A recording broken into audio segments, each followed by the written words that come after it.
150,000 na allocation for Metro Manila. Let's assume you proportionately divide that within 17 LGUs. Kaya a few thousand sacks per LGU po yan. So I'm sure mabilis lang din po ang bilihan po niya. Ito po, no, today is the first day of our rice selling, fully allocated na po. Bentahan ng NFA rice sa ibang lokal na pamahalaan asahan sa darating na mga araw. Unang araw ng NFA rice sa San Juan City, sold out. The illegal activities happening inside is the first, physically, andun yung mga computers na may mga screenshots kami na nagpapatunay na merong online gaming. Pilipinas hindi pa tuluyang malaya sa Philippine Offshore Gaming Operators o POGO ayon sa Criminal Investigation and Detection Group National Capital Region. Grupo na tututok laban sa POGO, binuo. Hindi pa to campaign joke ulit ni dating Pangulong Duterte? Hindi ba tayo nasanay dun sa jet ski promise niya? Umano'y pagbebenta ng gold reserves ng Marcos family, disinformation ayon sa Malacanang. The more that we should disallow the President to involve directly kasi kailangan ho natin, baka sabihin naman ng mga kritik na yan, kritiko ng ating pamahalaan na pag ang Presidente ang mag-request ng special session, baka sabihin nila it would translate into influencing the senator judges at baka sabihin naman nila ito'y political moves. Pangulong Ferdinand Marcos Jr. hindi dapat isangkot sa proseso ng impeachment ni Vice President Sara Duterte ayon sa House leaders.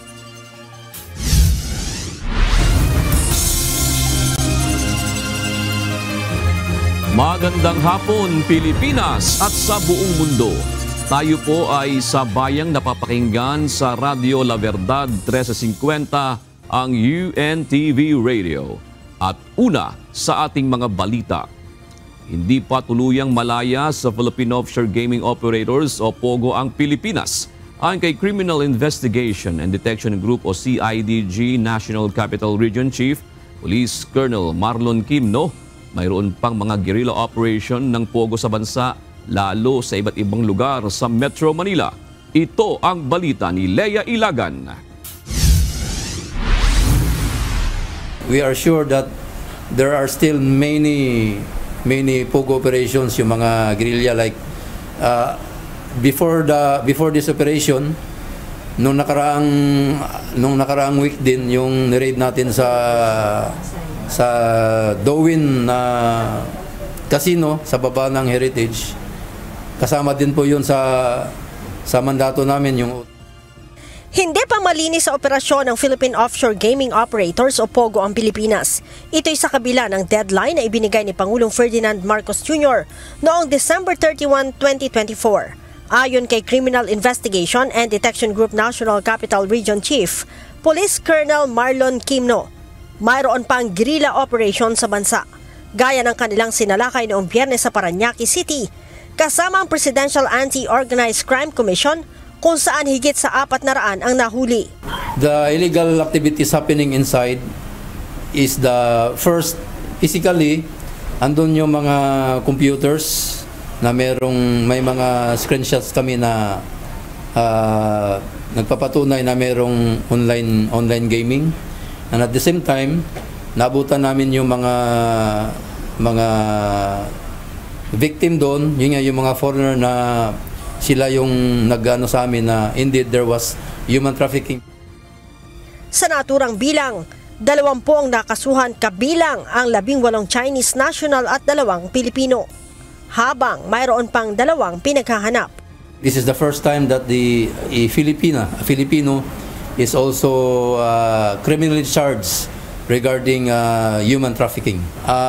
They were the 2 Filipinos that being charged is also held liable because they are part of the agency that being accosted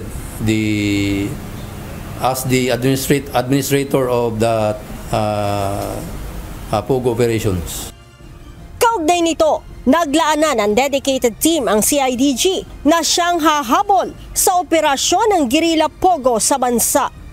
We have teams in PNP, CIDG, NCR, and these teams are being supported.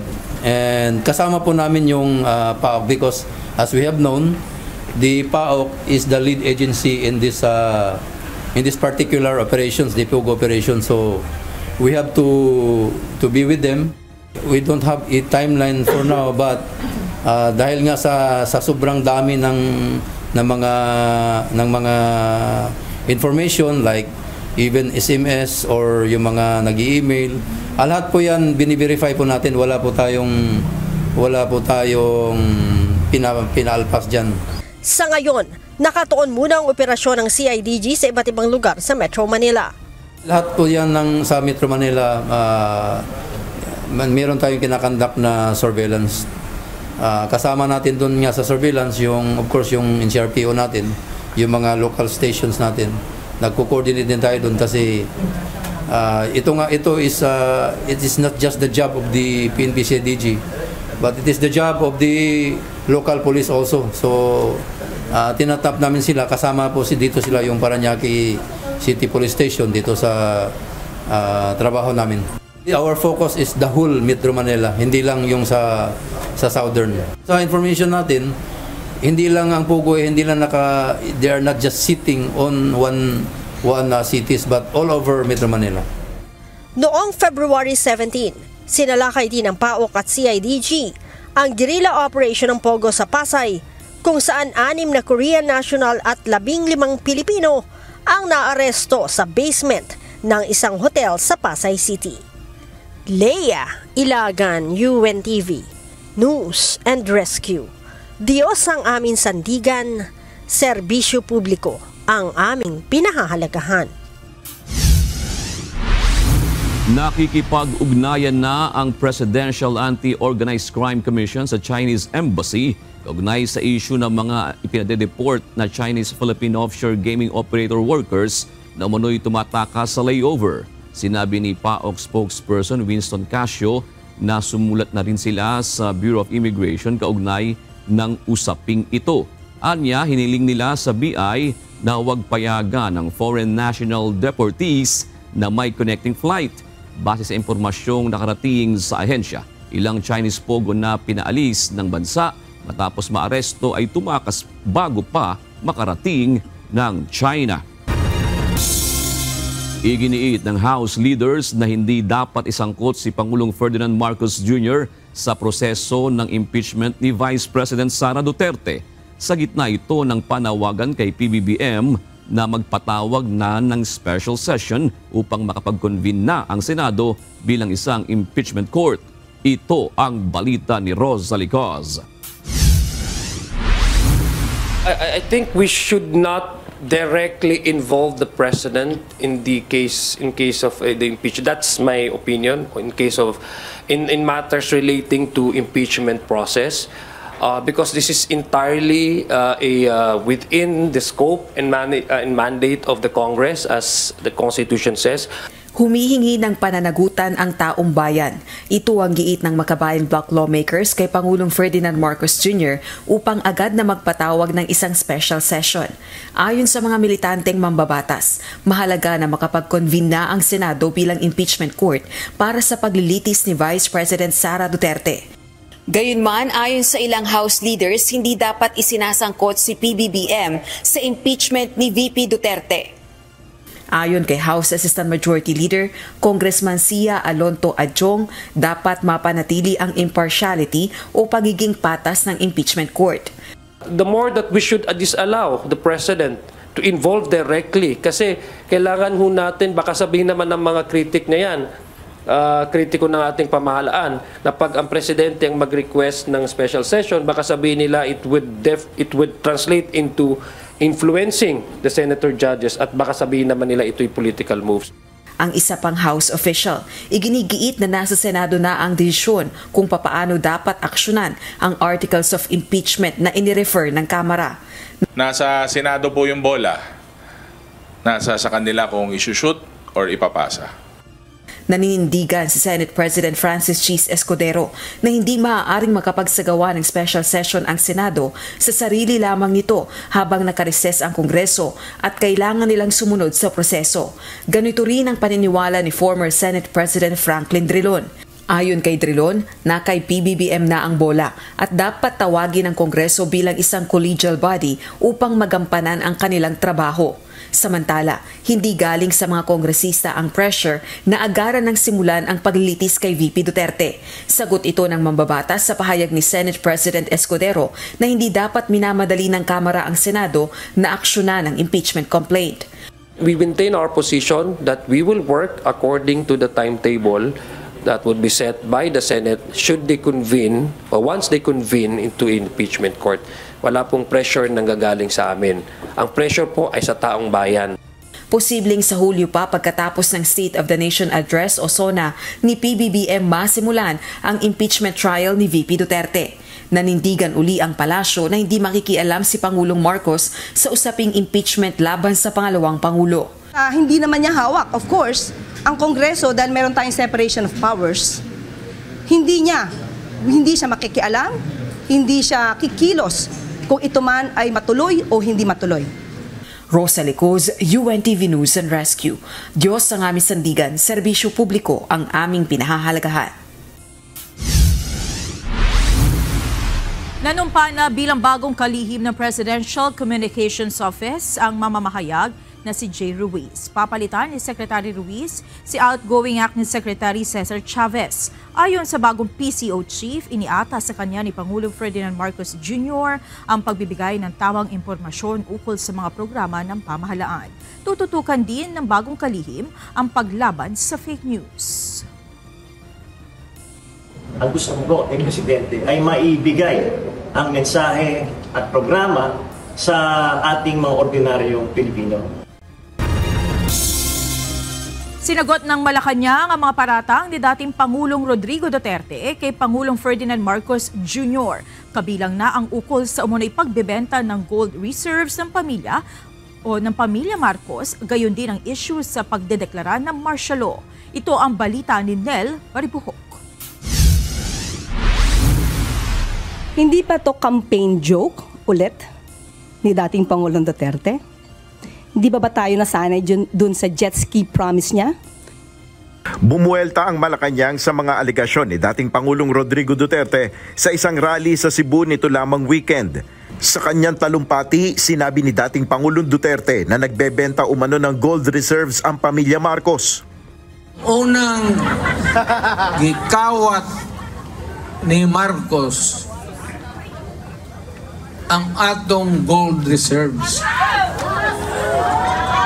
Sige, mobitaw nang niya ako.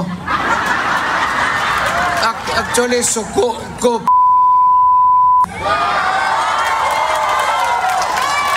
Sige na nagbaligya ang atong gold. Hantod karon gamay na lang kayo. Ayon sa bagong itinalagang Palace Press Officer na si Undersecretary Claire Castro, fake news ang pahayag na ito ng dating Pangulo. Binanggit ni Yusek Castro ang naging pahayag mismo ng Bangko Sentral ng Pilipinas sa issue. Pero ang sabi nga po nila, mas tumaas pa po ang GIR natin to $106.3 billion. So ibig sabihin, wala tayong problema sa gold reserves natin. So that's fake news. Mas formal na word, disinformation. Sa pahayag pa ng BSP, maliban sa forex requirements, walang ibang pinaggagamitan ng Gross International Reserves o GIR. Sinagot rin ng Malacanang ang isyong papunta na umano sa pagdedeklara ng martial law si PBBM. Ang una kong sinabi dyan noon ay anong ebidensya? Paano mapapatunayan? Katulad na sinabi ko, hindi tayo pwedeng maniwala sa mga pang-iintriga lamang na walang ebidensya. At ito naman, siguro naman ay natatandaan ninyo, nung panahon ni dating Pangulong Duterte, inamin niya, fiscal pa lang siya, expert na siya sa pag-intriga at pagplanta ng ebidensya. Duda rin si Yusek Castro sa layunin ng ANYA ay mga paninira ng kampo ni dating Pangulong Duterte. Sa lahat ng kanilang mga rallies, makikita natin ang paninira nila sa pamahalaan at sa Pangulo. So alam na natin kung saan ang punta nila. Gusto nila ulit makuha ang power, ang authority, ang posisyon. Si Yusek Claire kasama si PCO Secretary Jay Ruiz ay kapwa nanumpa bilang mga bagong miyembro ng gabinete sa Malacanang kanina. Ayon sa mga newly appointed PCO official, seseryosohin nila ang pagsagot sa mga isyong ibinabato sa Marcos administration. Nel Maribuhok, UNTV News and Rescue, Diyos ang aming sandigan, serbisyo publiko ang aming pinahalagahan. Tinuligsa ng ilang House leaders ang akusasyon ni dating Pangulong Rodrigo Duterte kay Pangulong Ferdinand Marcos Jr. na posibleng mauwi sa pagpapatupad ng martial law ang pamumuno nito sa bansa. Ayon sa mga kongresista, wala silang nakikitang ganitong indikasyon mula sa PBBM administration. Father faker? Father ng mga fake news? Ganun? Mother faker? Hindi ko alam kung paano tatawag natin sa kanila. Father faker, mother faker, o anong tawag sa mga anak nila? Fakerist? Wala ako sa administrasyon niya na may sitting senador na kinasuhan at pinakulong. So there's no indication to me. Bakit ba sinasabi ng ibang tao na diktador si Pangulong Bongbong? Dahil ba may basihan o dahil ba may interes ng paninira sa kapwa? You know, in reality, ang kalaban nating mga Pilipino nasa labas ng bansa natin. Maagang naubos ang stocks ng NFA Rice sa unang araw ng bentahan sa San Juan City. Ayon kay Metro Manila Council President Mayor Francis Zamora, asahan na susunod na ang ibang LGU sa pagbebenta ng murang bigas. Ito ang balita ni Mia Alonzo. I'm sure after today, na nakita na rin ng ating mga kasama ano ba ang proseso ng rollout, I'm sure sunod-sunod na po ito. Asahan na ang pagbebenta ng NFA Rice sa iba pang lokal na pamahalaan. Bukod sa San Juan City, nabigyan na rin ng rice stocks ang Valenzuela Sea at Navotas, gayon din ang Camarines Sur. Ayon kay Metro Manila Council President Mayor Francis Zamora, mayroon ng alokasyon ng iba pang syudad mula sa National Food Authority ng murang bigas. Ito ay bilang pagtugon rin sa deklarasyon ng food security emergency sa bansa. Yung 150,000 na allocation for Metro Manila, let's assume you proportionately divide that within 17 LGUs.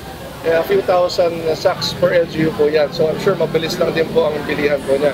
Ito po, today is the first day of our rice selling. Fully allocated na po yan.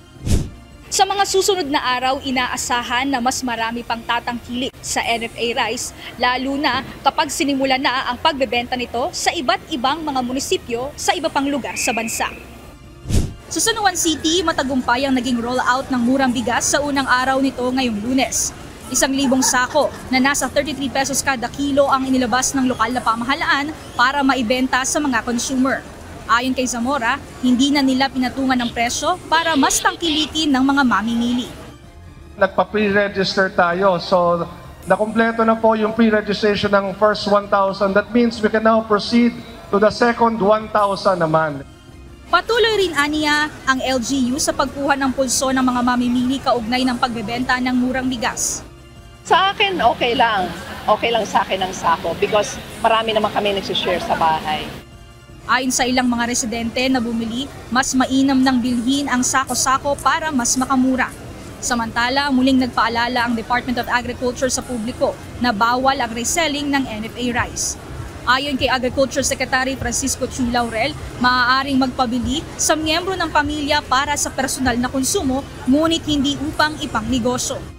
Kung meron mga reports na ganyan, ihuhulihin talaga natin. It's not supposed to be resold, bentahan within the family yun, diba? So we have to be practical naman sa ganun. Wag lang sa negosyante at wag lang ibenta ng mas mataas sa 33 or 35 pesos. Mia Alonzo, UNTV News and Rescue. Diyos ang aming sandigan, serbisyo publiko ang aming pinahahalagahan. Ang mga proyektong may kinalaman sa road at railway infrastructure na higit na pakikinabangan ng publiko ang tututukan ng bagong kalihim ng transportasyon. Ayon kay Secretary Vince Dizon, kailangan palawakin ng pakikipagtulungan ng gobyerno sa pribadong sektor upang mapahusay pa ang serbisyo sa mga Pilipinong mananakay. Ito ang balita ni JP Nunez. But the key is yung sinabi ni Sec J, continuity. Para pong relay yan sa Olympics. Pinapasa po ang baton. No? Kailangan po, habang pinapasa ang baton, imbes na bumabagal, kailangan lalo pang pinapabilis. Tuloy at pabibilisin ang mga proyektong napasimulan na sa ilalim ng pamumuno ni dating Transportation Secretary Jaime Bautista. Ito ang ipinangako ni Secretary Vince Dizon sa isinagawang official turnover ng posisyon sa ahensya kaninang umaga sa DOTR office sa Primex Building sa San Juan City. Nasa 65 proyektong pangtransportasyon ang kaagad na haharapin ng bagong kalihim. Kabilang sa pinakamalalaki rito ang kasalukuyang konstruksyon ng North-South Commuter Railway Project o NSCR, ang Metro Manila Subway Project, gayon din ang pagsasapribado ng mga paliparan sa bansa. Kasama rin sa mga ipaprioridad ng bagong DOTR Secretary ang pagsasapribado ng EDSA Busway at ang EDSA Greenways Project. Sa NSCR project, hindi pa umano makapagbibigay ng tiyak na timeline kung magkakaroon ng partial operability ang bagong rail system sa taong 2028 na ipinangako ni outgoing Secretary Bautista. Ayon kay Secretary Dizon, kailangan pa niyang pag-aralang mabuti ang proyekto. First of all, I need to see what the status is on the ground. Kasi mahirap magbigay kagad ng salitang tapos. As to timelines na hindi pa natin nakikita ang situation on the ground. But suffice it to say, we will do everything we can to speed things up. Ayon sa bagong kalihim, nakikita niya na maaaring maging problema pa rin ang issue sa right-of-way para masunod ang timeline sa pagbubukas ng NSCR project at iba pang big-ticket projects ng gobyerno. Right-of-way will always be a problem. Solving the right-of-way problem is not just a problem of DOTR. Diba? It needs to be a whole-of-government approach. Nandiyan ang ating legal agencies, ang OSG, ang DOJ, nandiyan ang ating ibang ahensya tulad ng MHA at sa ating relocation and resettlement ng mga project-affected people and other agencies. Ipinaliwanag naman ni outgoing Secretary Bautista na inihingi nila ng opinyon sa Department of Justice ang mga issue ng right-of-way. Ang sagot niya ng DOJ, kapag nabigyan na ng partial payment ang may-ari ng lupa, pwede na agad mag-take over ang gobyerno para isagawa ang proyekto. Gayunman, labag naman anya ito sa social protection na probisyon sa loan agreement ng Asian Development Bank o ADB at Japan International Cooperation Agency o JICA na nagpopondo sa mga big-ticket project ng gobyerno. Under the arrangement with our development partners, we really need to sit with that all the persons affected, project-affected persons are paid on, before government can take over. Samantala, matapos ang opisyal na turnover ceremony kaninang umaga, isa-isa ring pinuntahan ni Secretary Dizon ang mga tanggapan sa ilalim ng DOTR sa San Juan City at Mandaluyong City. JP Nunez, UNTV, News and Rescue. Diyos ang aming sandigan, serbisyo publiko ang aming pinahahalagahan. Hindi isinama ng US government ang Pilipinas sa tuluyang aalisan ng security assistance. Kasunod ito ng desisyon ng Trump administration na US aid freeze sa lahat ng bansang tinutulungan nito. Ayon kay Philippine Ambassador to the US, Jose Manuel Romualdez, nangangahulugan nito na mananatili ang nasa $336 million sa US aid para sa modernization program ng Armed Forces of the Philippines.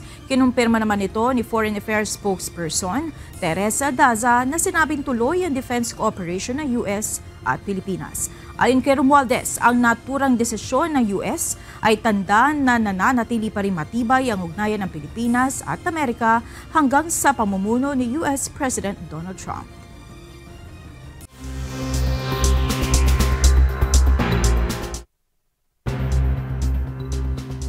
Handang bumaba sa pwesto ni Ukrainian President Volodymyr Zelensky para sa kapayapaan at maaari rin itong maging kapalit ng pagiging miyembro ng Ukraine sa North Atlantic Treaty Organization o NATO. Ang pahayag ni Zelensky ay tugon sa pagtawag sa kanya ni President Donald Trump bilang diktador na ayon sa kanya ay hindi siya nasaktan sa akusasyon, ngunit iginiit na isang diktador ang siguradong maaapektuhan ng naturang komento. Samantala, sinabi rin ng Ukrainian President na kasalukuyan siyang nakatutok sa seguridad ng Ukraine at nilinaw na hindi niya pangarap na manatili sa pwesto ng isang dekada. Habang patuloy ang opensiba ng Russia, nananawagan ang Ukraine ng mas matibay na suporta mula sa Europa at Estados Unidos upang makamit ang pangmatagalang kapayapaan.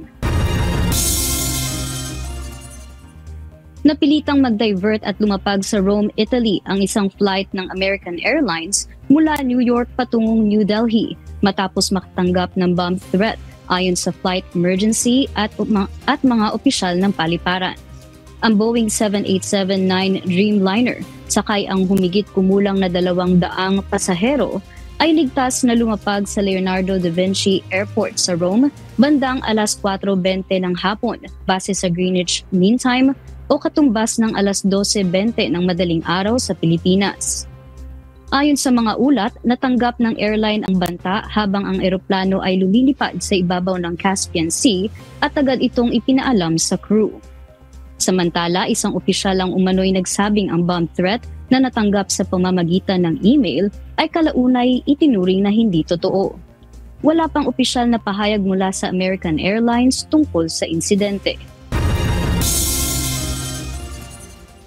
Nanawagan si Friedrich Merz, ang inaasahang susunod na Chancellor ng Germany, na dapat pagsikapan ng Europa ang pagiging malaya mula sa Estados Unidos matapos manalo ang kanyang partido sa halalan noong Linggo, February 23.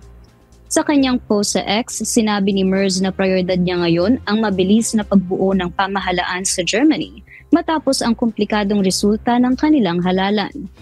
Nakuha ng kanyang center-right Christian Democratic Union o CDU at ng kaalyadong partido nito ang 28.6% na boto.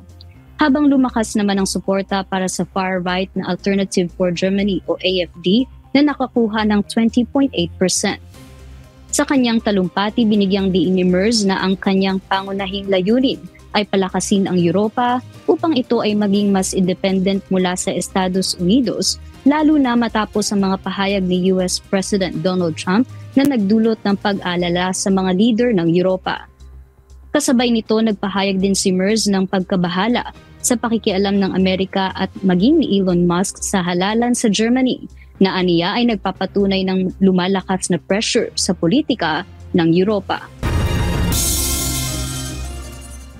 At yan ang mga balita mula sa iba't ibang panig ng mundo. Mula dito sa Brisbane, Australia, ako si May Viandog. Magandang gabi. Patuloy na pinalalakas ng Pilipinas ang ugnayan nito sa ibang bansa. Ngayong araw, ilang kasunduan ang nilagdaan ni Pangulong Ferdinand Marcos Jr. at Palau President Surangel Whips Jr. sa Malacanang. Kabilang dito ay may kinalaman sa pagpapalakas ng sektor ng agrikultura at edukasyon. Ito ang balita ni Nel Maribuhok. We engaged in a candid and productive dialogue on concrete ways to realize the potential of our partnership and how we can present a united front in facing the challenges unique to our Pacific context. Iba yung paglalakas sa relasyon ng Pilipinas at Palau. Ito ang sentro ng pulong ni Pangulong Ferdinand Marcos Jr. at Republic of Palau President Surangel Whips Jr. sa Malacanang kanina. Kaugnay nito, ilang kasunduan ang nilagdaan ng Pilipinas at Palau. Kabilang na dito ang ukol sa sektor ng pangingisda. We have also discussed the framework of our fisheries cooperation to improve our fishing and aquaculture sectors through the sharing of best practices and technologies. Capacity building initiatives as well, development of fisheries infrastructure, cooperation for the international market compliance. Lumagda rin sa Memorandum of Understanding o MOU ang dalawang bansa sa pagtatatag ng mekanismo sa pagkukonsultahan ukol sa iba't ibang kooperasyon at international issues. I look forward to the conclusion of our labor cooperation agreement that aims to protect and to promote the welfare of Filipino workers in Palau, as well as the early conclusion of a social security agreement that will guarantee Filipinos who work in Palau access to social benefits. Umaasa naman si PBBM na malalagdaan ng labor deal para sa mga Pilipinong nasa Palau. And I think now more important than ever, we must collaborate in navigating the geopolitical issues and pressures that we face, especially the existential threat that we faced with climate change. Umaasa naman ang Palau President ng higit pang pakikipagtulungan sa Pilipinas. Aabot sa 4,000 Pilipino ang naninirahan at nagtatrabaho sa Palau. Nel Maribuhok, UNTV News and Rescue. Diyos ang aming sandigan, serbisyo publiko ang aming pinahalagahan.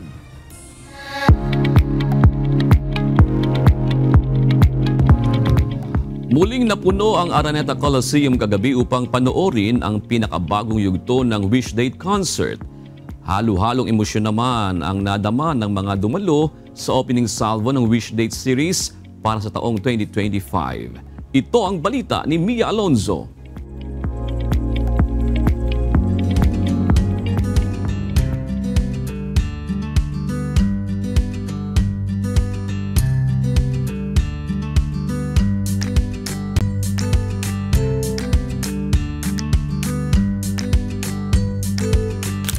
Of course, gusto kita. Gusto mo ako? Matagal na rin kitang gusto. Makapigil hiningang mga eksena ang tampok sa bagong edisyon ng Wish Date concert kahapon. Dahil bukod sa kakaibang atake ng istorya, ibang level na mga hugot din mula sa mga karakterang umantig sa damdamin ng mga manonood. My fault is loving you too much. Sana hindi na lang kita pinakasalan. Nung nagpakasal ka, I died inside. Then take me out of your heart. Put him in my place instead, Lorna. That's the right thing to do. Bukod sa magagandang line-up ng musika, mixed emotion din ang naramdaman ng mga manonood sa istorya ng pag-ibig at sakripisyo para sa pamilya. Hindi kita minahal. You were just useful to me. Medyo nakakagulat yung plot twist kay Rudy at kay Lola Conchita. Okay naman po, medyo nakakainis si Raymond. Isa ang karakter ni Zack Castañeda sa nagpagigil sa mga manonood dahil sa karakter na ginampanan nito bilang Raymart. I don't give a damn with what you're feeling. Just stay away from Lorna!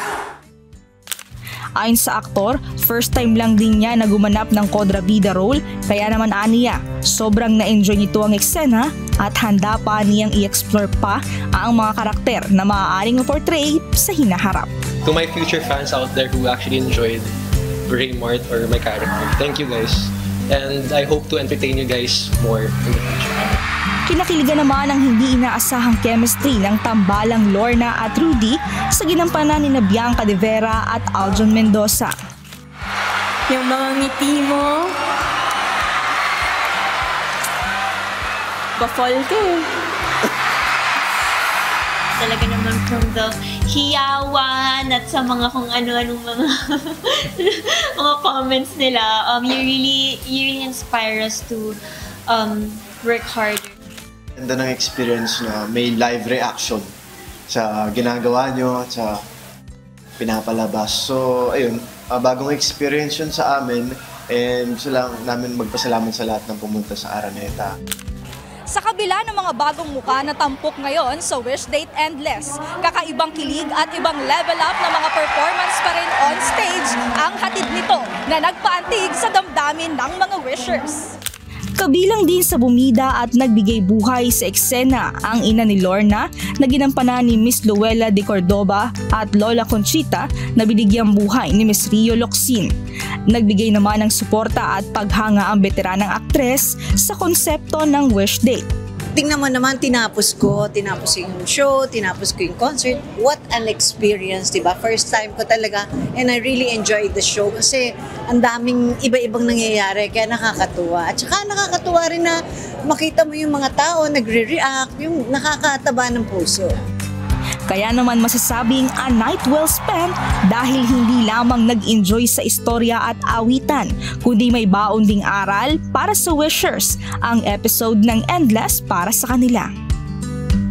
Pagdating sa yung loyalty and at the same time yung pag-ibig sa kapwa kahit na hindi mo siya kilala, yung kapag gusto mong tulungan talaga yung isang tao, it doesn't matter kung kadugo mo, dapat endless yung paggawa natin ng mabuti. Mia Alonso, UNTV News and Rescue. Diyos ang aming sandigan, serbisyo publiko ang aming pinahahalagahan.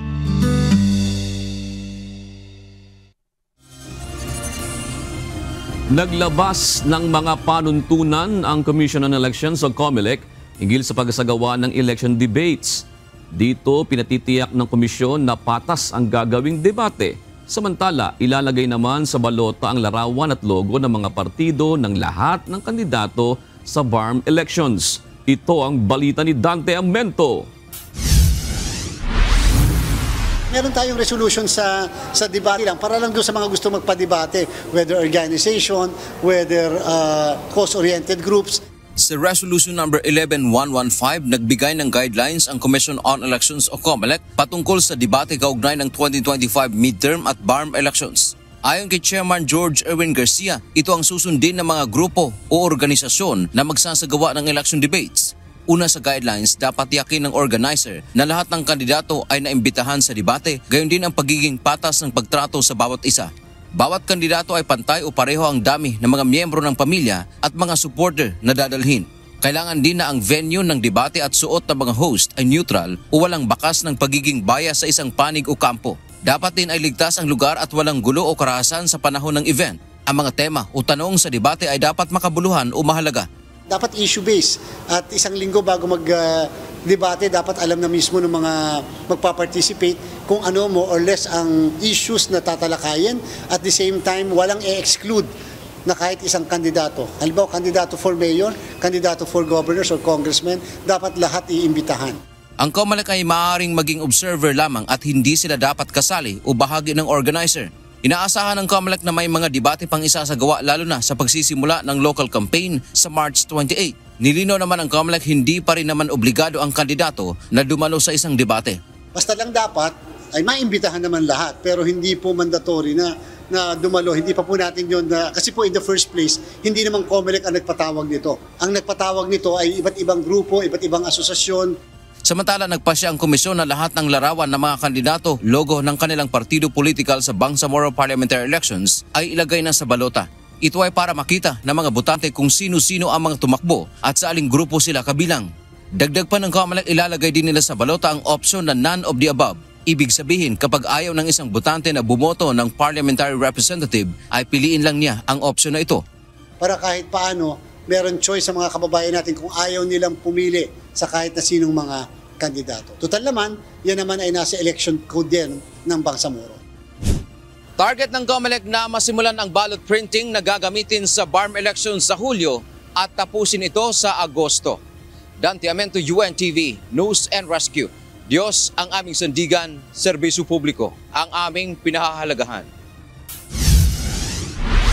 Matalinong pagpili ng mga kandidato. Ito ang paulit-ulit na paalala sa mga botante tuwing sasapit ang eleksyon. Para naman sa isang retiradong maestrado ng Korte Suprema, isa sa dapat pagtuunan ng pansin ang issue ng West Philippine Sea, lalo na sa pagboto ng mga senador. Ito ang balita ni Benedict Samson. So kinakailangan yung pipiliin natin ngayon ng mga kandidato, yung mga makamahirap kasi hirap na ang taong bayan. Makamahirap na politiko, ito ang isa sa dapat na maging batayan ng mga botante sa pagpili na maglilingkod sa bayan. Ayon sa political analyst na si Professor Mario Ferdinand Pasion, kung ganito ang klase ng isang politiko, tiyakan niya na prioridad dito ang kapakanan ng ating mga kababayang walang trabaho at apektado ng patuloy na pagtaas ng presyo ng mga pangunahing bilihin. Expectedly, kinakailangan gagawa ng mga bills na makakatulong for job generation. Kasi kaya naghihirap yung taong bayan, walang trabaho. Ang problema, panay ayuda lang. Mismo taong bayan, ayaw naman sa ayuda kasi ang feeling mo parang useless ka na no? Makikita ng mga anak mo na nasa bahay ka lang, umaasa ka lang sa ayuda, wala kang trabaho. So kung talagang makamahirap ka, hindi ayuda lang yung ibibigay mo, dapat talaga trabaho. Isa rin sa dapat gawing batayan sa pagpili ng iboboto ay ang pagiging tapat sa bayan at kayang maipagtanggol ang Pilipinas. Kasi kung mag-i-issue ng statement na medyo pabor sa foreign power na argabyado yung Pilipinas, mahirap yan. Lalo na kung senator ka, gagamitin yan ng foreign power laban sa atin. Na sabihin, meron isang legislator dyan hindi nga bilib dun sa estado ng Pilipinas kumakampi sa amin Para naman kay retired Supreme Court Senior Associate Justice Antonio Carpio, dapat pumili ng mga kandidato na handang ipagtanggol ang soberanya ng bansa sa West Philippine Sea. We have to elect senators who will defend the West Philippine Sea, dahil the Chinese are very aggressive already and we have to push back because if we don't push back, we will lose the West Philippine Sea. So kailangan buo yung Senado para lumaban. Benedict Samson, UNTV News and Rescue. Diyos ang aming sandigan, serbisyo publiko ang aming pinahahalagahan. Tatalakayin na sa Miyerkules ng Commission on Elections ang kasong disqualification laban sa mga Tulfo. Ayon kay COMELEC Chairperson George Erwin Garcia, partikular na rito kung dapat bang ituloy ang investigasyon sa kaso. Kapag matutuloy ang preliminary investigation, kasama sa proseso ang paglalabas ng summon sa mga respondent. Whether to dismiss or to proceed with the case, yan po ay makakasama sa discussion ng division sa kanilang consultation.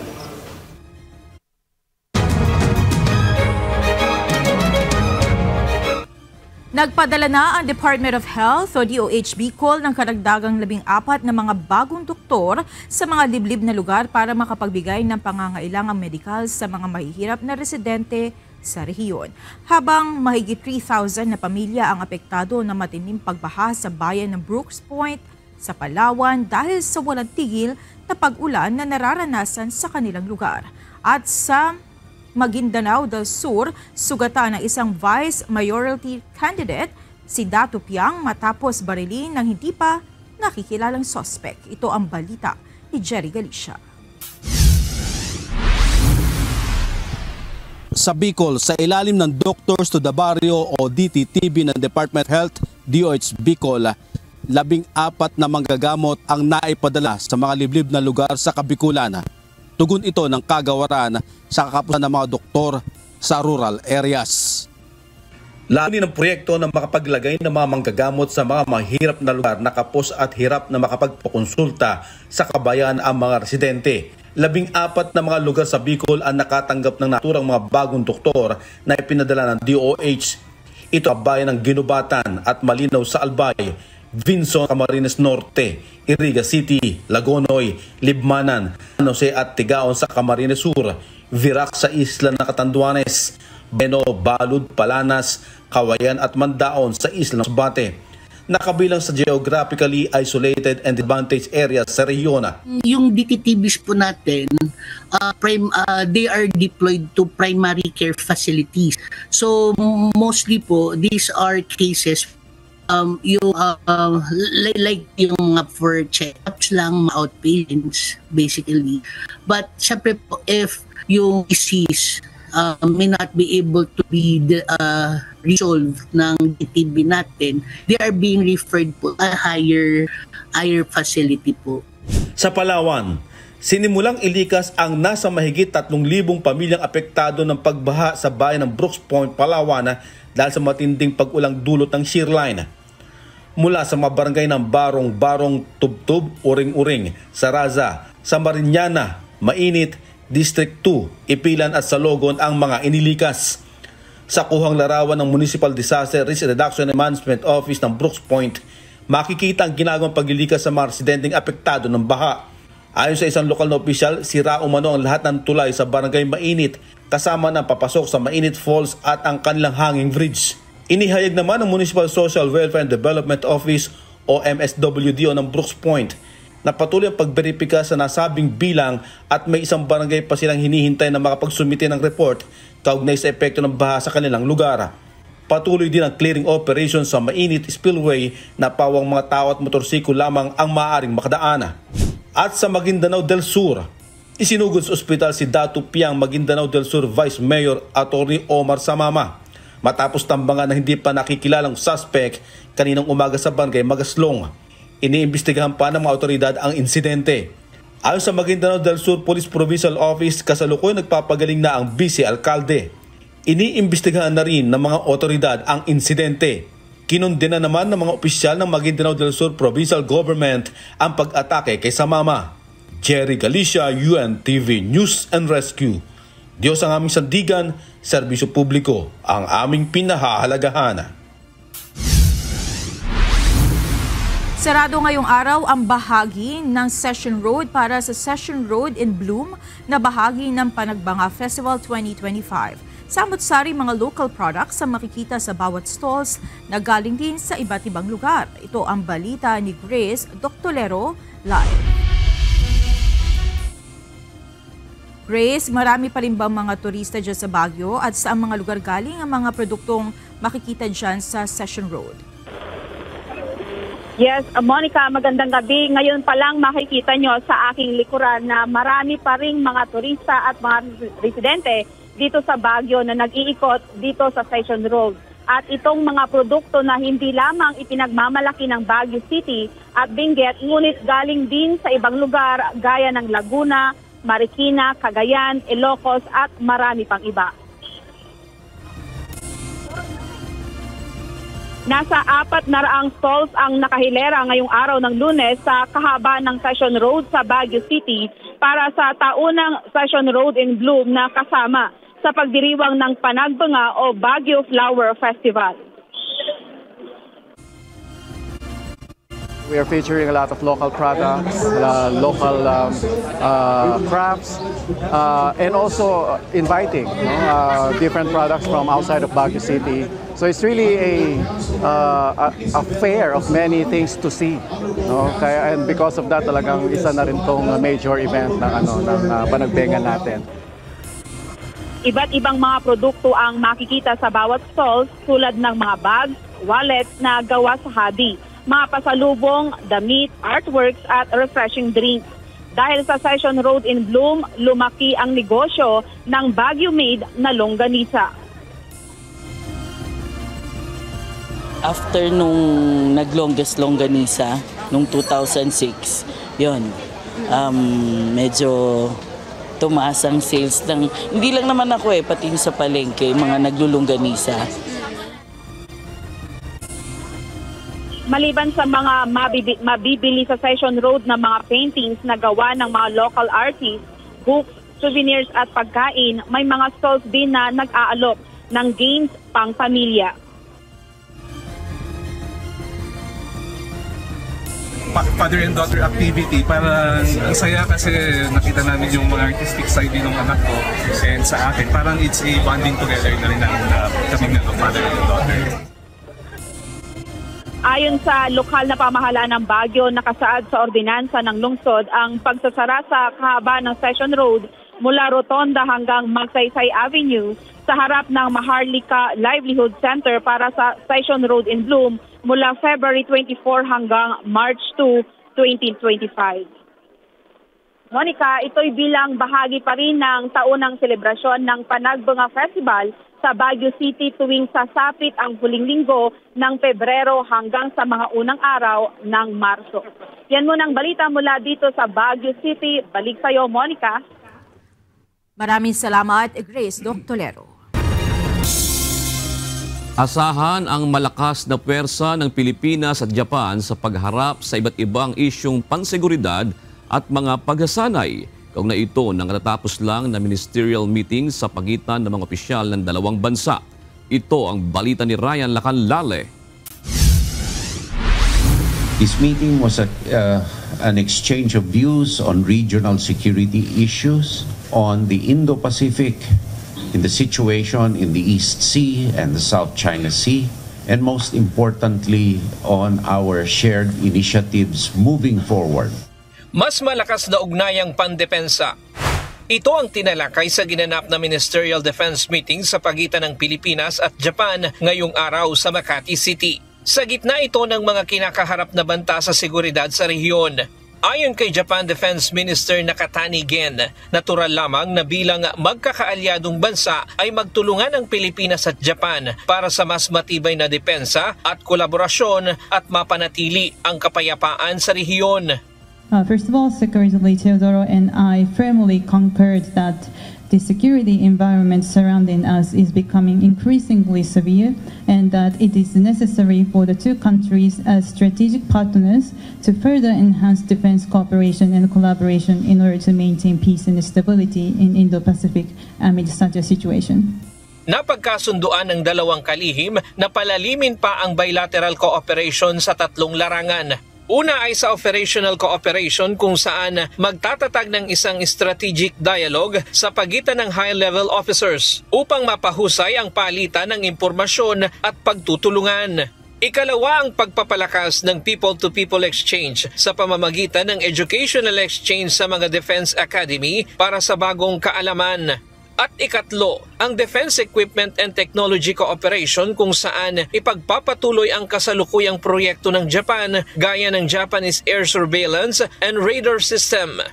Having confirmed that cooperation on contracted Japanese air surveillance and radar system is in progress, we also concurred the launch of a new high-level dialogue between the defense equipment authorities as well as the dispatch of Japanese public and private mission to the Philippines from the perspective of further advancing cooperation in mutually beneficial manner. Ayon naman kay Secretary Teodoro, ang Japan ang isa sa pinakamalapit na kapartner ng Pilipinas hindi lamang sa larangan ng seguridad at depensa, kundi maging sa aspetong politikal, ekonomiya at kultura. Ang katunayan nito ay ang pagkakabuo ng Reciprocal Access Agreement na kahalintulad ng Visiting Forces Agreement sa Estados Unidos. July 8, 2024 opisyal itong nilagdaan. Disyembre ng 2024 naman, naratipika ito ng Senado sa panig ng Pilipinas. Upang ito ay ganap na maisakatuparan, kailangan itong maratipika din sa panig ng Japan. Inaasahan ni Secretary Teodoro na mararatipikahan na ngayong taon sa panig ng Japan ang Reciprocal Access Agreement upang masimulan na ang mas malalim na pagsasanay sa pagitan ng sandataang lakas ng Pilipinas at ng Japan. We look forward to its ratification by the Japanese Diet this year so that we can, shall we say, get to the ground running at full speed in implementing the Reciprocal Access Agreement. Bukod sa bilateral security ng dalawang bansa, natalakay din ang pagpapaigting ng trilateral cooperation ng magkakaalyadong bansa sa pagitan ng Pilipinas, Japan at Estados Unidos. At quadrilateral cooperation kasama naman ang bansang Australia. Nasa bansa si Nakatami para sa 2-day visit. Kahapon ay bumisita ito sa Fusion Center sa Basa Air Base sa Pampanga at sa Air Surveillance Radar System sa San Fernando sa La Union. Nakatakda rin itong mag-courtesy call kay PBBM bago umalis ng bansa. Ryan Lacanlale, UNTV News and Rescue. Diyos ang aming sandigan, serbisyo publiko ang aming pinahahalagahan. Kumalat ang isang post sa social media tungkol sa isang grade 10 textbook na naglalaman ng umano'y hindi naaayon sa batas na umiiral sa bansa maging sa kaugalian ng mga Pilipino. Kaya kaugnay nito, binigyan diin ng grupo ng mga guro ang kahalagahan ng masusing pag-aaral sa mga libro na ginagamit sa mga paaralan. Ito ang balita ni Jed Neresina. Nakakalungkot isipin na talagang kailangan ng kumbaga pagsusuri yung ating mga textbook dahil yan yung tinuturo at tinatalakay ng ating mga guro sa eskwela. Pangunahing pinagkukuhaan ng impormasyon sa paaralan ay ang libro, kaya mahalaga na ang bawat detalye na nakapaloob dito ay tama. Kaugnay ito ng isang post sa social media tungkol sa isang kontrobersyal na textbook na kinwestiyon din ng ilang grupo. Ayon sa teachers group na Alliance of Concerned Teachers, kinakailangan talaga ng masusing pag-aaral pagdating sa libro na ginagamit ng mga kabataan sa paaralan. Paliwanag ng grupo, hindi lang dapat mga eksperto ang kinukonsulta ng Department of Education kaugnay ng mga libro. Mabuti nila nakasama rin sa ginagawang review ang mga gurong personal na may karanasan sa loob ng silid-aralan. Talagang magkaroon talaga ng thorough review dun sa ating mga textbook. Ang pinakamaganda nga, isama yung mga teacher kasi ang problema talaga natin sa DepEd, top to bottom nung kanilang approach, kahit dun sa textbook natin, bagamat mga expert, importante pa rin yung practicality at yung mga teachers on the ground sa nakukonsulta din dun sa mga textbook na ilalabas. Parehong sentimiento rin ang ibinigay ng Teachers Dignity Coalition, lalo pa at sensitibong usapin ang nakapaloob sa nasabing libro. Of course, alam naman natin na ang usapin ng abortion, ang usapin ng fetus, at iba pa na maseselang usapin sa ating lipunan, sa ating bansa ngayon ay talagang highly controversial. So kami lang ang gusto namin sana sa Department of Education ay talagang makita na mas scrutinize yung mga lumalabas na mga, so generally I would take that position to actually to scrutinize all the learning materials na nilalabas natin sa ating mga paaralan. Sa isang post sa social media, kinwestiyon ng advocacy group na Canon PH ang nilalaman ng isang grade 10 textbook. Anila hindi dapat ituro o bigyan ng ideya ang mga estudyante kaugnay ng isang usapin na hindi naman legal sa Pilipinas. Binigyang diin ng grupo na dapat mag-focus na lang sa pagtuturo ng Filipino values gaya ng pagpapahalaga sa buhay.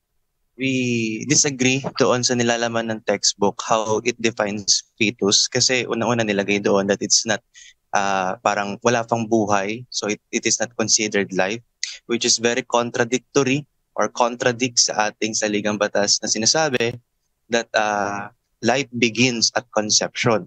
So doon pa lang meron na tong false information, hindi na tama, hindi na akma. Nilinaw naman ng isang guro mula sa Caloocan High School na ang nasabing libro ay naglalaman ng dalawang panig, pro-choice at pro-life. Ayon kay Amabel Villanueva, mayroong kalayaan ang sinuman sa edukasyon kaya inilahad sa nasabing libro ang dalawang paniniwala o argumento. At bilang guro, sila ang mismong magtuturo sa mga mag-aaral kung ano ang tama lalo pa at hindi legal sa bansa ang abortion.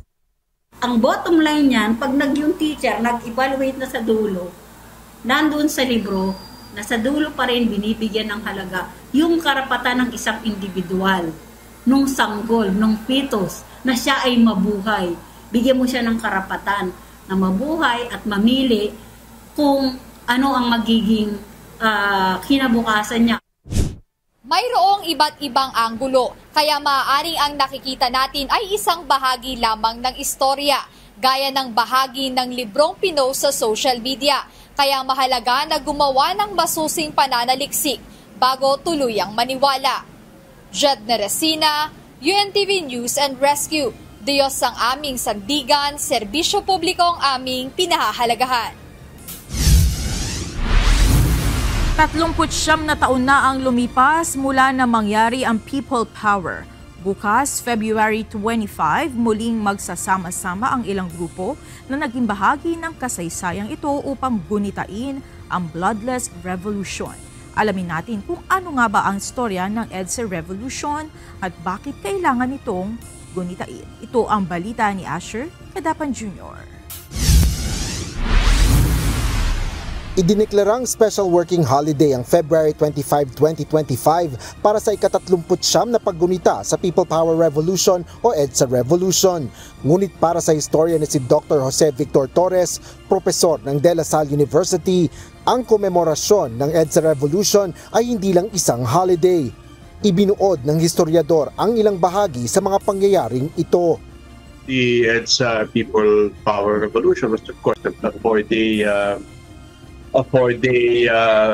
revolution. Tinawag natin People Power kasi it was a non-violent revolution made by the Filipino people. It was actually a revolution that led to the downfall of the Marcos administration. As we all know, the Marcos administration was in power for like almost 20 years since the declaration of martial law in 1972. And it was basically in our history books, we say that it's the downfall of the dictatorship. Saad pa ni Dr. Torres, nagsimula ang EDSA Revolution sa mga kilos protesta laban sa administrasyon ni dating Pangulong Ferdinand Marcos Sr. Lubhang nag-alab ito sa pagkakapatay kay dating Senador Benigno Aquino Jr. pagkabalik nito sa Pilipinas mula sa Estados Unidos noong August 21, 1983.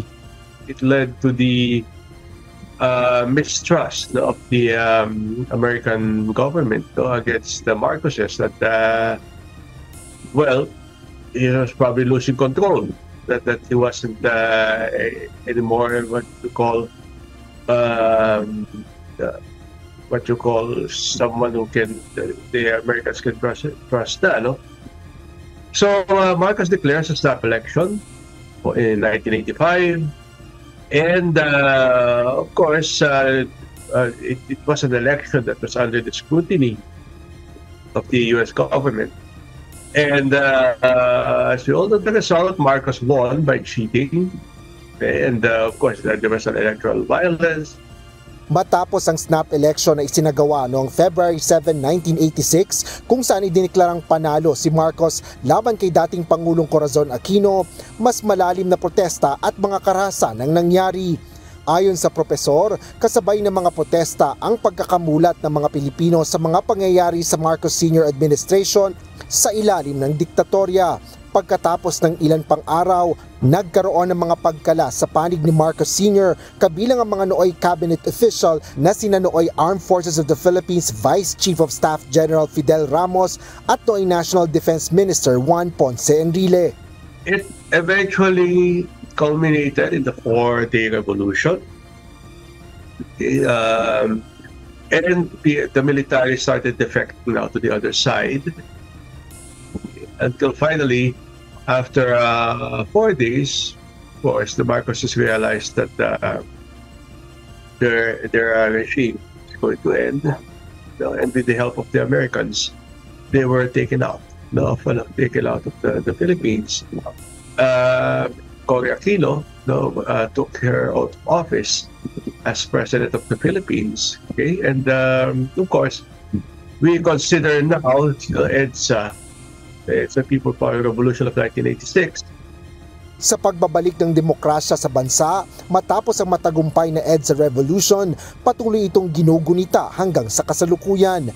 Naniniwala rin si Dr. Torres na kailangan itong patuloy na gunitain ng mga mamamayang Pilipino. Martial generation of was two generations of Filipinos, kasi 1972 hanggang 1986. The EDSA Revolution was just 4 days, but it totally changed Philippine history. So why should we not commemorate it? Diba? Dahil it's a event that changed the lives of the Filipinos. It wasn't simply a holiday. Ilan naman sa mga mag-aaral sa bagong henerasyon ang sang-ayon din na gunitain ng EDSA Revolution. It's a big part of our history. It made us who we are ngayon, mga Pilipino, and maraming hindi magandang nangyari na hindi natin dapat kalimutan. I think yes, kasi the reason why it happened in the first place naman was for the better. So I think we should look at the intentions of people as to why they did it and why it happened. Nakaka-proud na until now sinaselebrate pa rin siya, since it shows how much yung pinapakita talaga anong kakayahan ng tao in general. It's nasa pangalan naman ng people power. It shows how the people is really the people. It shows how the people are the reason kung paano tumakbo talaga isang bansa. Paalala ng historian sa mga mamamayan, alamin ang kasaysayan, huwag itong kalimutan at ipaalala sa mga kabataan. At sa paggunita ng EDSA Revolution, dapat rin anya ay isabuhay ang diwa ng okasyon. Asher Cadapan Jr., UNTV News and Rescue. Diyos ang aming sandigan, serbisyo publiko ang aming pinahahalagahan.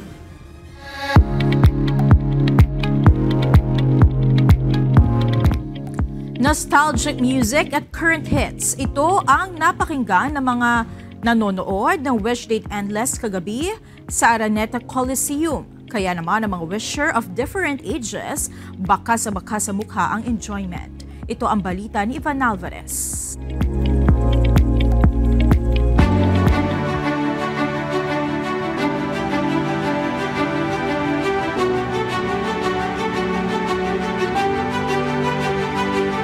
A day well spent. Panibagong istorya na naman ang matagumpay na isinalaysay ni Dr. Clark sa kanyang mga listener. Ibang level ng connection at musical experience ang hinatid ng Wish Date Endless na ginanap kagabi sa Araneta Coliseum. Hindi lang plot twist ang nagpabilib sa mga wisher, kundi pati na rin ang pangmalakasang lineup mula sa mga legendary hitmaker at rising artists sa bansa. Pinaghalong classic hits at contemporary music ang nagbigay buhay sa Wish Date kagabi. Sa akin talaga, pagdating sa music, wala naman yung lahi or kulay or maski edad. No? Parang universal language yan eh. It's an expression of human emotion, which we all have actually. Since Wish Date is a celebration of OPM, I think na syempre we should give highlight to the classics, to the modern songs. Kaya naman ang mga wisher, mapa Gen Z, Millennial o Gen X man, feel na feel makisingalong sa bawat kantaan ng mga performer. Ay, sa kantahan, si Martin tsaka si Marcos, gusto ko yun, paborito ko yun. Matagal na mula nung ako nag-high school. Personally, mas nagustuhan ko yung performance din ni City tsaka ni Martin Rivera po. Aside from Rob Daniel, of course, mas nagustuhan ko rin talaga yung kay Martin Rivera. Like, nakuha niya yung humor ng audience. Ang init ng suporta mula sa fans, ramdam na ramdam ng mga artist. Ma-expose sa ganitong karaming audience and also to perform dito sa Smart Araneta, which is a big thing sa amin, tulad ko na sa mga rising artists sa Philippines. Itong klaseng show na to, hindi pwede sa any audience. But your wishers are well-wishers. They're some of the best, if not the best audience. Endless din ang pasasalamat ng mga ito sa mga supporter na patuloy na sinusubaybayan ang bawat yugto ng Wish Date at nag-aabang sa mga kantang tutugma sa bawat eksena dito. Sana mas marami pang mga ganitong klase ng production na matapang at the same time, yun nga, finufuse nila yung different ways of telling a story. Kaya naman patuloy ang Wish 1075 kasama ang KDR Music House sa pagbuo ng mga bagong konseptong hindi lamang aantig sa puso ng fans, kundi kapupulutan din ng aral ng bawat isa. Ivan Alvarez, UNTV News and Rescue. Diyos ang aming sandigan, serbisyo publiko ang aming pinahahalagahan.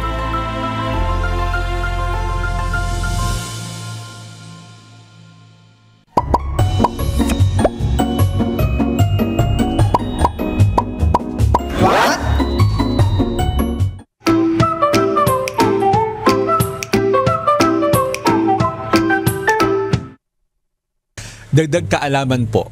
Nangyari na ba sa inyo na may nakita kayong naghikab, tapos maya-maya ikaw naghihikab ka na rin?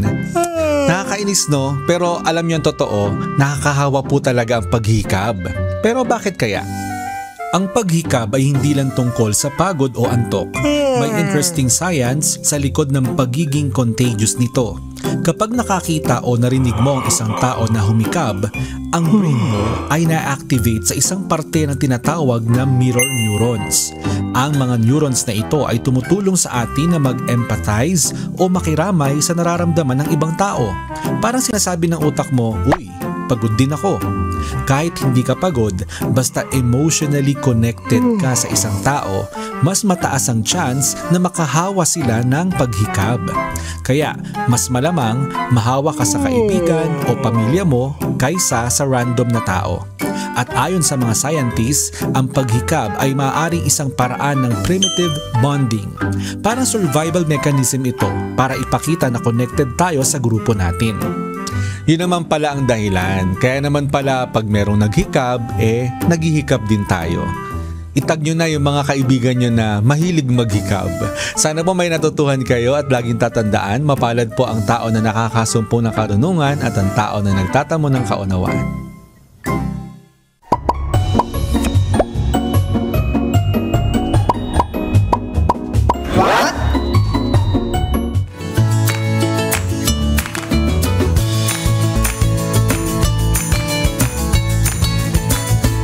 Na po ang mga komentaryo ng ating mga kausing ngayong araw po ng Lunes. Hinggil po sa road and railway infrastructure. Sabi po ni Melski, gumagana na ang wealth for humanity, big infra, health benefits, libreng pabahay, mega dam, pagbaba ng kuryente. Bumababa kuryente? Hindi ko naramdaman eh. Baka si Melski bumaba ang kuryente. Sabi naman ni Rooster, tungkol to saan? Sa isang issue na ating nabalita. Ang murang bigas. Ayun. Salamat pa rin dahil may murang bigas, hindi man nakarating sa buong Pilipinas. Hintayin lamang po. Hintayin po. Oo. Sa San Juan, sako-sako eh. Kaya lang, yung may hirap, siyempre hindi man sako-sako binibili nun. Oo, pero kilo-kilo. Paano kayo gagawin doon? Nakita si Mia Alonzo, tama siya yung reporter natin dyan, no? Ini-encourage daw talaga sana na, na sako-sako yung bilhin. Pero, yun nga, syempre, yung pambili kapus. Oo, paano kung kapusin sa pambili na isang sako? Mga sako lang, di makabili yung ibang mga kababayan natin, di ba? Yung bigas pa kaya, di ba? Kaya, yun, paano kaya yun? Yun lang ang tanong lang naman. Salamat po! At shout out sa ating mga kausi na sina Mr. Han Chan, Legendary Kapaw, Maribel Salonga. Maraming salamat din kina Sandy Escalera, Benibaldo Espino at Ruben Gamalo. Narito naman ang salita ng Diyos na ating sandigan mula sa Aklat ng Kawikaan 15:31 nagsasabi, ang taingang nakikinig sa saway ng buhay ay tatahan sa gitna ng pantas. At yan ang naging kabuuan ng ating balitaan ngayong gabi. Aming inilahad ng buong katapatan kung paano namin nasaksihan. Kayo po'y makapagtitiwala ng aming nakita at narinig, ang aming ibinabalita.